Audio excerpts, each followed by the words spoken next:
Sejarah membawa saya ke tempat ini, Pantai Tedis, sebuah nama yang tidak asing bagi warga Kupang. Terletak di tepi barat kota, pantai ini bukan sekadar tempat untuk menikmati senja yang memesona, tetapi juga menyimpan cerita panjang tentang sejarah, budaya, dan perubahan zaman. Menurut sejarah, tempat ini dinamai Tedis karena diambil dari nama seorang pengusaha asli Nusa Tenggara Timur bernama Teddy Tanonev yang berkecimpung di sektor pariwisata di kota Kupang. Dulu, sebelum ramai seperti sekarang, kawasan ini adalah tempat persinggahan kapal-kapal kecil dan perahu nelayan lokal. Tapi tahukah kamu, Pantai Tedis dulunya adalah pelabuhan? Yuk kita simak tanggapan pengunjung Tedis berikut ini.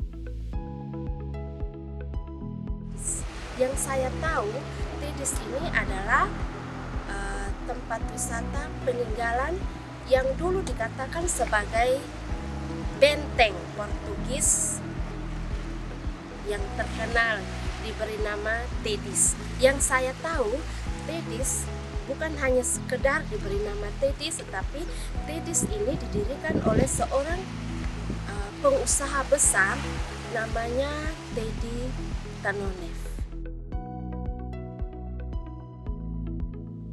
Saya pun semakin penasaran untuk menelusuri sejarah Pantai Tedis, dan saya kemudian bertemu dengan salah seorang warga, Naasan Abineno.